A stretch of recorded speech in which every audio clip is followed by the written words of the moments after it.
The night Lyra was born, the skies of Ithar glowed with ribbons of silver light. It was said that the seas themselves sang that night, as if the planet was whispering about the strange future of the little child who had just entered the world. Lyra was not born into an ordinary family. Her parents were respected among the Itharians, known for their wisdom and their loyalty to ancient traditions. Yet, on the day she first opened her small violet eyes, she was already tied to something far greater than herself. A promise had been made, a promise not just between families, but between two entire species. Long before Lyra's birth, her parents had spoken with human leaders. Ithar and Earth had once been cautious allies, their friendship uncertain and fragile. To make it stronger, bonds were needed not only of politics but of hearts. Her parents, believing in peace, agreed to a rare arrangement. Their unborn child would be promised to a human child not yet born on Earth. To many, this seemed like a symbolic act, nothing more than a gesture to show unity. But for Lyra, it was no symbol. It was her life. Even before she took her first breath, her future had already been written in the stars. As a baby, Lyra knew nothing of it. She grew up in a house by the sea, with her mother's gentle songs filling the evenings and her father's stories painting wonders of the universe. She was a curious child, always asking questions, always looking up at the night sky. She felt that the stars were somehow calling to her, though she didn't know why. But when she grew older, she began to notice whispers around her. Other children would sometimes giggle and say, "That's the girl tied to a human." Some looked at her with curiosity, others with pity. Lyra would run to her mother, eyes wet with confusion. "Why do they say that? Why do they look at me like I don't belong?" she asked one evening, her small fingers clutching at her mother's robe. Her mother knelt and held her close. "Because, my little star, you are special. You carry a promise that is older than you. One day across the skies you will meet the one you are tied to. He is human. His name has not yet been spoken to you, but he exists. And when you meet, you will understand." Lyra frowned. "But I don't know him. Why do I have to be tied to him?" Her mother only smiled softly, brushing back her child's silver hair. "Because promises can shape futures. Sometimes we do not choose them, but they choose us. One day, you will see that it was not a chain, but a path." Yet, to Lyra, it felt like a chain. As she grew into her teenage years, the weight of the promise pressed heavier on her. She was told of the human boy, though not much, only that he was real, that he lived under a sky of blue, on a planet called Earth, that he too was tied to her. Sometimes Lyra would sit by the shore, hugging her knees as the waves touched her toes. She would whisper into the wind, "Who are you, human boy? Do you even know I exist? Do you even care?" The sea never answered. Her father once found her sitting like that and sat beside her. His voice was deep, calm. "You are angry with the promise." Lyra didn't look at him. "It's not fair. I didn't ask for it. What if I don't like him? What if he doesn't like me? Why should my whole life be tied to a stranger?" Her father sighed, gazing at the horizon. "I once asked myself the same question when I married your mother. I wondered if our bond was fate or choice. In the end, I learned something important. Fate only brings two souls together. What happens next is always choice." Lyra turned to him, her young eyes filled with doubt. "But what if I don't want to choose him?" Her father smiled gently. "Then that will be your answer. The promise is not a prison. It is only a bridge. Whether you cross it or not, that will be for you to decide when the time comes." Those words stayed with her, though they did not comfort her entirely. Deep inside, she feared that her life was not her own. Yet she also wondered, who was this human boy? Did he think of her as she thought of him? Did he even know that somewhere across the stars, a girl was waiting with questions she could not escape?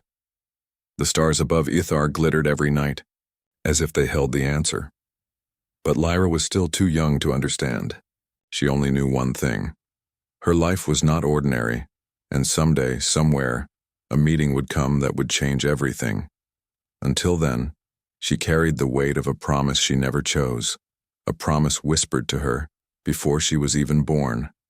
And, though she told herself it was a chain, her heart secretly wondered if it was something else, something greater. On Earth, far from the silver seas of Ithar, a child was born under the warmth of a golden sun. His name was Ethan, and unlike Lyra, his birth was not marked by songs of the ocean or glowing skies. It was simple, quiet, and filled only with the joy of his parents' laughter. For many years, Ethan grew up like any other boy. He climbed trees, in the countryside scraped his knees on stones and chased after fireflies in the summer dusk. To him, the world was only earth, the smell of wet grass after rain, the taste of fresh bread his mother baked, the sight of city lights glittering. At night, he had no reason to think his life was anything but ordinary, but his parents knew differently. When Ethan was still very young, his father once leaned down as he tucked him into bed and whispered, "You are tied to something greater, Ethan. Across the stars there is someone waiting for you." The boy blinked in confusion. "Someone like who?" His father smiled faintly. "A girl not from here. She is Etherian. Long ago we made a promise with her people. You and she are bound. One day you will meet." At the time, Ethan only laughed, thinking it was another bedtime story like Knights and Dragons. The thought of an alien girl somewhere far away sounded like a fairy tale. He told his mother the next morning, giggling, "Dad says I'm going to marry someone from the stars." His mother smiled softly but said nothing. As he grew older, however, the whispers became real. His parents spoke of it more seriously. The promise was not just a story, it was truth. A pact had been made before his birth. Somewhere, a girl named Lyra was waiting, tied to him by fate. At first, Ethan was curious. He would stare up at the stars and imagine what she looked like. Did she have hair like silver, as his father described? Did her eyes really glow like amethyst jewels? Did she laugh like human girls did? Sometimes, as a boy, he whispered to the night, "Hey, if you're real, do you think of me too?" But as he grew older, the weight of the promise began to press on him. By the time he reached his teenage years, he started to question everything. "Why me?" he asked his parents one evening. "Why did you agree to this? What if I don't want it? What if she doesn't want it?" His father's voice was firm yet gentle. Because sometimes peace needs more than words. It needs trust. It needs ties that cannot break. That is what you and Lyra are meant to be. A bridge.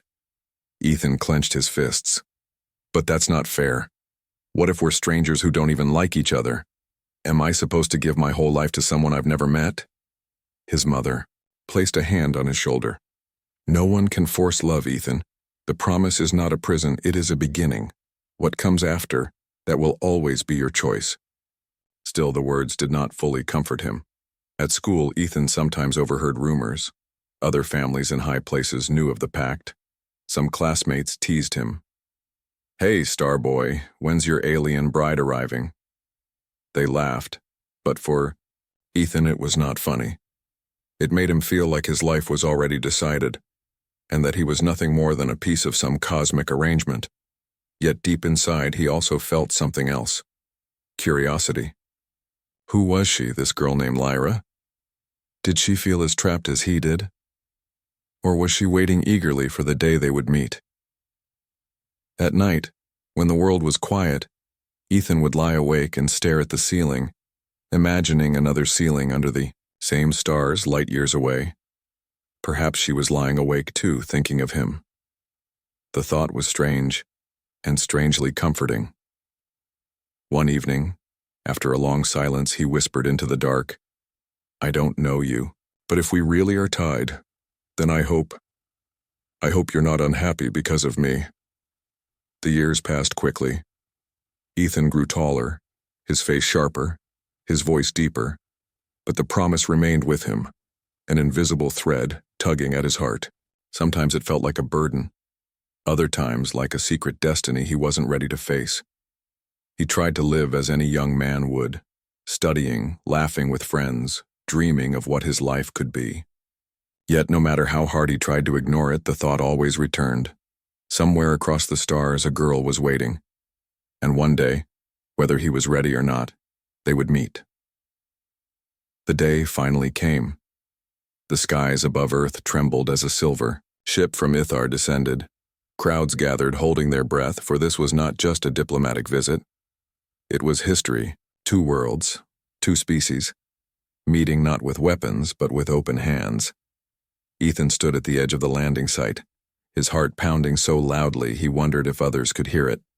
He had been told this was the day he would meet the girl promised to him before he was even born. He tried to steady himself. "It's just a meeting," he whispered. But deep inside he knew it was more than that.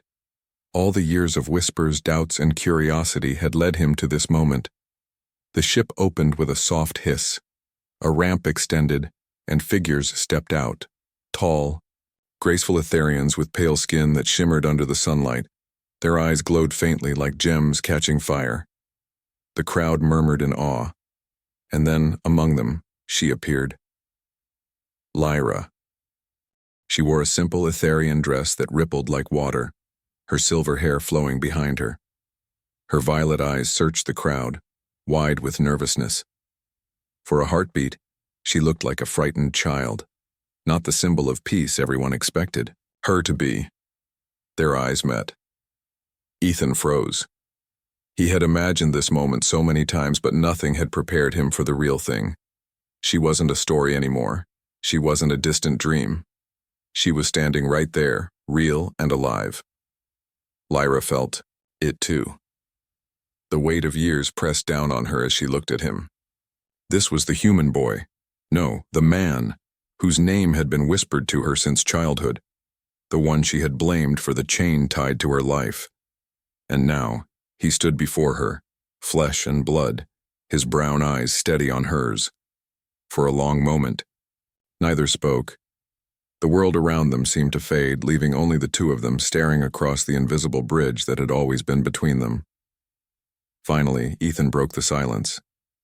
His voice was soft, careful. "So, you're the one?" Lyra's lips trembled. She wanted to be calm, graceful, like her parents taught her. But the truth slipped out in a whisper. "Yes, and I don't know if I should thank you or blame you." The honesty in her words struck him harder than any speech could. Ethan gave a small, crooked smile. "I was wondering the same thing." The crowd began to cheer as if the simple meeting was already a success. But the two young souls, standing there, felt no triumph. Instead, they felt the heavy truth, that their lives had just collided, and nothing would ever be the same again. Later, when the ceremony was done, they were given a quiet moment together. They sat across from each other in a small garden near the human embassy.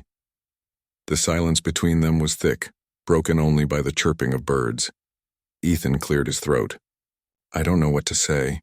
I've thought about this my whole life, and now I don't even have the right words." Lyra lowered her eyes. "I thought I hated you. Not because of who you are, but because of what you represented. A promise I never chose. A future decided for me." Her voice cracked and she clenched her hands in her lap. "I wanted to be free." Ethan listened quietly, then nodded. "I understand. I felt the same. Sometimes it felt like my life wasn't mine. Like I was just waiting for someone else's story to start." For the first time, Lyra looked at him, not with anger but with surprise. His words echoed her own thoughts she had carried for years. "So?" she asked softly. "What do we do now?" Ethan leaned back, gazing at the sky above them. "I don't know, but maybe we start by being honest. No pretending, no forced smiles. Just see if we can even be friends first." Lyra hesitated, then gave the smallest nod. It wasn't much, but it was the first step. As the sun set, painting the sky in gold and crimson, the two of them sat in silence. Not as lovers. Not yet.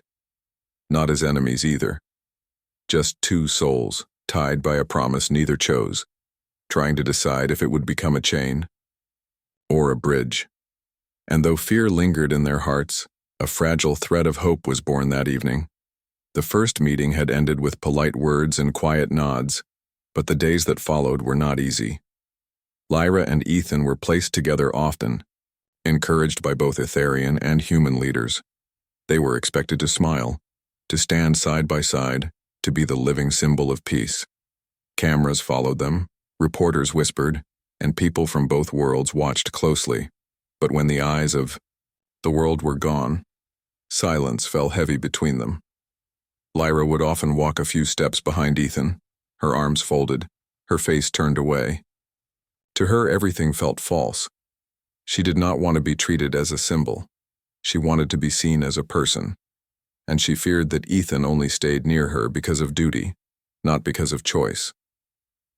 One evening, as they walked through the gardens of the embassy, Ethan tried to break the silence. "You don't talk much," he said softly. Lyra's voice was sharp, though it trembled. "What do you want me to say? That I am happy to be here? That I am grateful for this chain?" Ethan stopped, walking, his brow furrowed. "It's not a chain, Lyra, it's a promise." She turned on him, her violet eyes burning. "A promise I never asked for. You don't understand. From the moment I was born, I was told my life belonged to someone I didn't even know. How do you think that feels?" Her words cut deep. Ethan stood still, his fists tightening at his sides. "You think I don't understand?" he said quietly, but with force. "All my life people laughed at me, called me Star Boy, told me my future was already chosen. Do you know what it's like to feel like your choices don't matter? To feel like your life isn't your own?" The anger in his voice surprised her. For a moment she saw not just the human boy promised to her, but another soul carrying the same weight she had carried.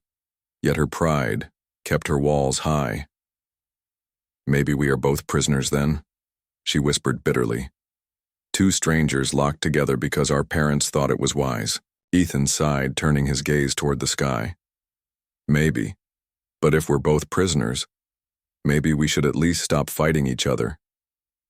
Lyra didn't reply.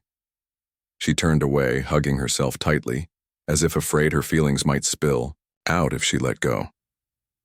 The days went on like this. Sometimes they spoke.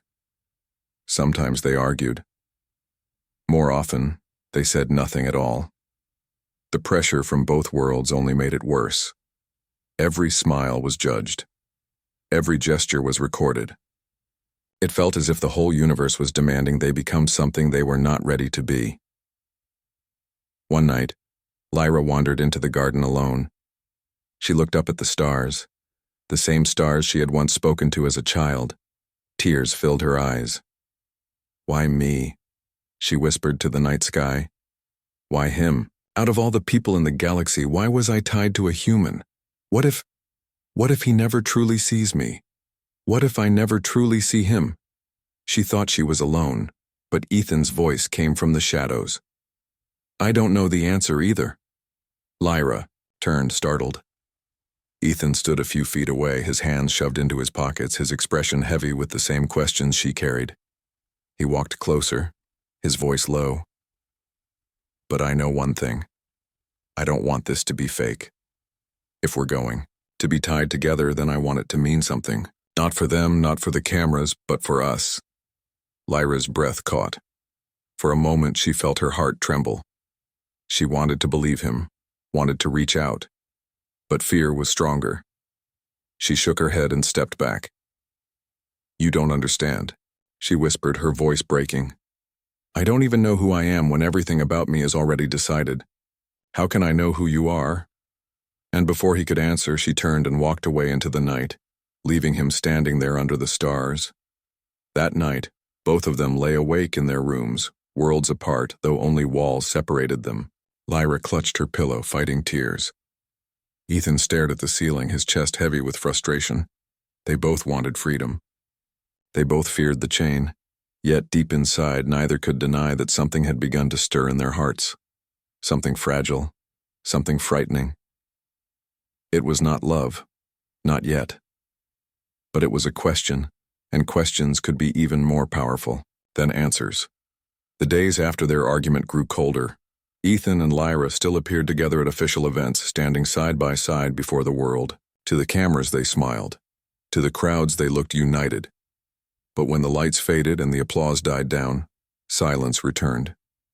A silence so sharp it cut deeper than any spoken words.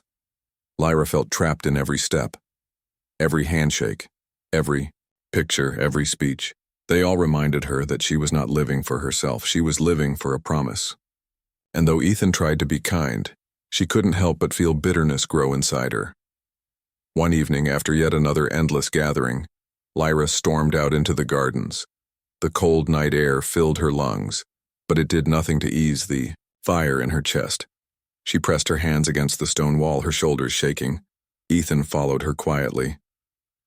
"Lyra," he said softly. She spun around, her eyes shining with frustration. "Do you even want this, Ethan? Or are you just pretending for them?" Her voice cracked as tears threatened to fall. She hated herself for crying, but the weight had become too heavy to hide. Ethan froze, stunned by her question. His jaw tightened. For a moment he wanted to lie, to say yes and make her calm, but the truth pushed its way out. "I don't know." His voice rose, sharp and raw. "I don't know what I want. I never asked for this either. But every time I look at you—" He broke off, his hands clenching. "I want it to be real.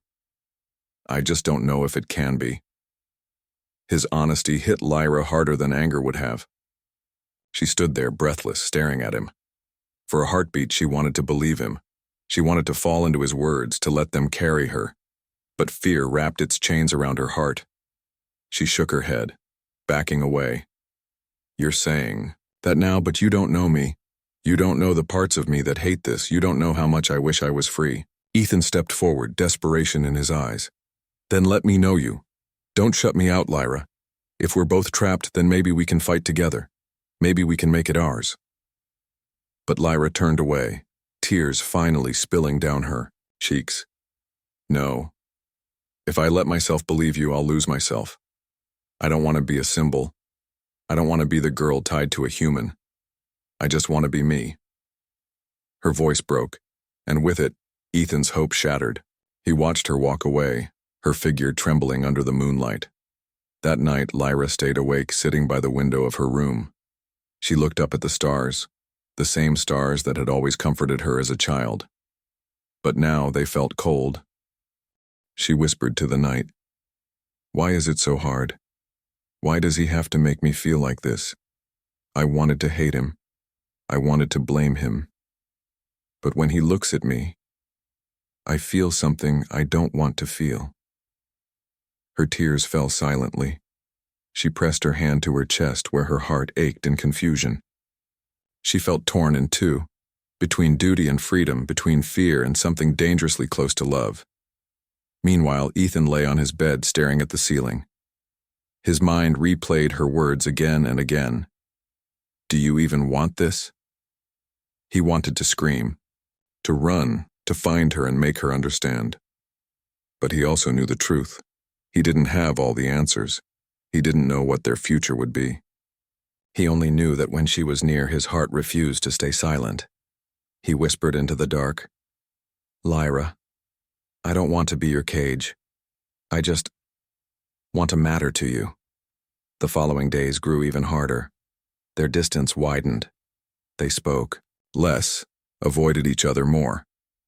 To the world, they were still the promised pair, but behind closed doors, they were two wounded souls drifting further apart. People noticed. Whispers began among the ambassadors, reporters, and politicians. Some doubted the strength of the bond. Some questioned whether the promise had been a mistake. The pressure grew heavier, pressing down on both Lyra and Ethan until every breath felt like a test. And though neither admitted it out loud, both carried the same fear that the promise meant to unite them was slowly tearing them apart.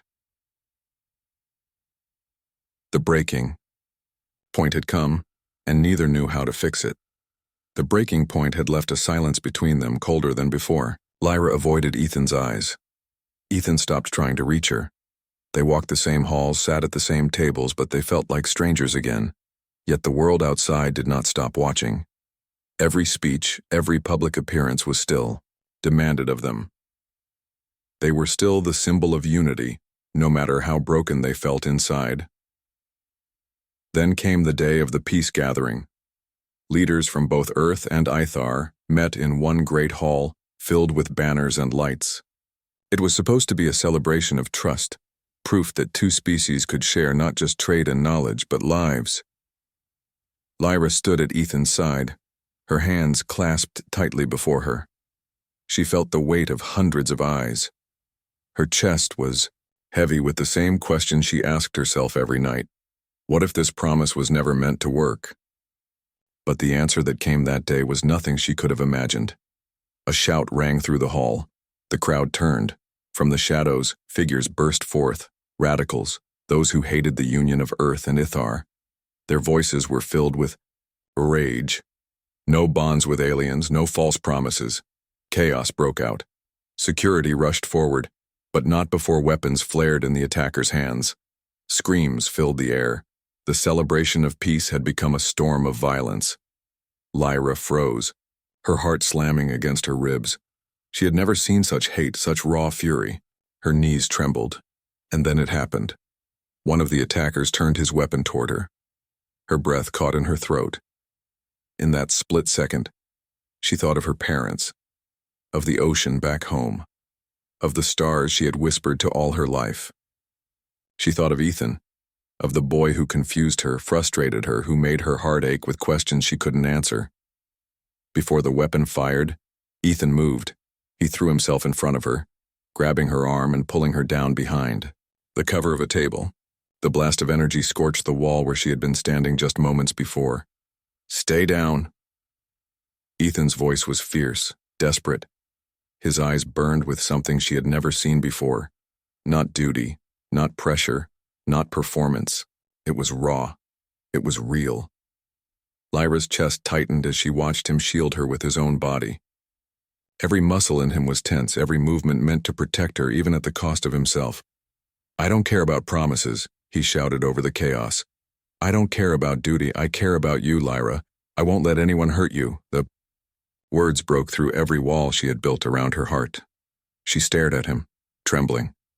For years she had believed he was only near her because of the promise.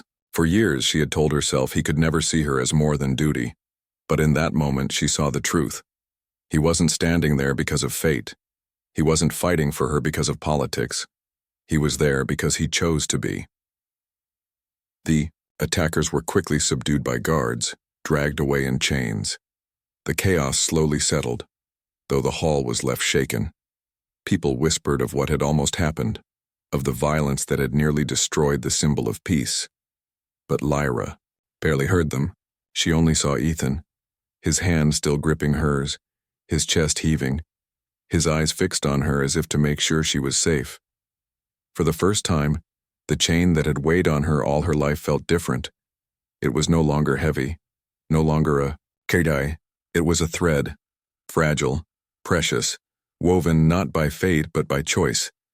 Her voice was soft, breaking through the quiet after the storm. "Ethan, you really would risk your life for me?" He looked at her, sweat dripping from his brow, his voice steady. Without a second thought. Tears filled her eyes. She wanted to speak, to tell him what was rising inside her chest, but her throat closed. All she could do was squeeze his hand, tighter than she ever had before. And in that touch, Ethan understood. For the first time, Lyra no longer saw herself as a prisoner of the promise. She saw herself as someone who had been led, through pain, through fear, through doubt, to a human who chose her freely. And in that choice, she felt more free than she had ever been in her life. The hall slowly emptied after the attack, but for Lyra and Ethan, the world had shifted forever. They were no longer standing on opposite sides of doubt. The fire of danger had shown them what words never could. That night, after the chaos, they were taken to a safe chamber, Guards stood outside, but inside it was only the two of them, sitting in the quiet glow of the room. Lyra's hands shook as she traced the edges of her silver cuffs, symbols of the promise she had hated for so long. She had once thought of them as chains. But now, when she looked at them, she remembered Ethan's hand clutching hers, his body shielding her from harm. The chains felt different. Ethan sat across from her, tired. His clothes burned from the blast. His eyes, though, were alive, filled with something steady. He broke the silence first. "Lyra," he said softly, "I need you to understand. I never protected you because of the promise. I did it because I care for you. I've cared for you for longer than I let myself admit." Lyra's throat tightened. For years she had dreamed of hearing words like these, but when they finally came, they felt almost too heavy to hold. She whispered, "All this time I thought you were trapped, just like me. I thought you would rather be free." Ethan leaned forward, his voice low, almost breaking. "Free? Without you, I wouldn't be free. Lyra, the promise didn't trap me. It brought me to you. And now, I don't want it to be just a promise made before we were born. I want it to be a choice. My choice." The words struck her like sunlight breaking through clouds. Her eyes filled with tears, and for the first time, they were not tears of fear or pain. They were tears of release. She stood, her legs trembling, and walked to him. Slowly she reached for his hand. Their fingers locked, warm and trembling but strong. "Then let it be a choice," she whispered. "Yours and mine." Ethan looked at her as if he had been waiting his whole life to hear those words. The next day, when they stood again before the people of Earth and Ithar, the hall was filled with tension. Everyone had heard of the attack. Everyone wanted to know if the Union still stood. Lyra felt the eyes of both worlds on her. For the first time, though, she did not feel small. She did not feel forced. She felt ready. She stepped forward, her voice carrying through the hall. "All my life I believed this promise was a prison. I thought it was made by others, written in stone before I could even speak. I hated it. I feared it. But yesterday, I learned the truth." The room was silent. Ethan stood at her side, his presence steady, his eyes never leaving her. Lyra's voice grew stronger. "The promise is not a chain. It is a path. And on that path, I found a human who chose me. Not because of duty, not because of politics, but because he cared. And now, I choose him too." A murmur spread through the crowd. Some were shocked, some were moved, but all listened. Ethan then stepped forward, his voice deep, firm. "This union is not about treaties or bargains made in secret. It's about trust. It's about seeing each other not as alien or human, but as two people standing together. Lyra is not mine because of a contract. She is mine because she chooses me, and I choose her." The words rolled through the hall like thunder. For a moment silence hung heavy, then slowly applause began. First from a few voices, then from dozens, then from hundreds. The hall shook with the sound of two worlds approving not just of politics, but of love, of something deeply human. Later that night, when the lights had dimmed and the cheers had faded, Lyra and Ethan sat together beneath the wide window of their chamber, the stars glittering above. Lyra leaned her head against his shoulder. For the first time in her life, she did not wonder about fate. She did not fear the weight of her parents' choices. All she felt was his hand in hers, steady and warm. "I used to think," she whispered, "that my life was written before I was born, that I was just living someone else's story." Ethan squeezed her hand gently. "And now?" She smiled through her tears. "Now I know this story is ours."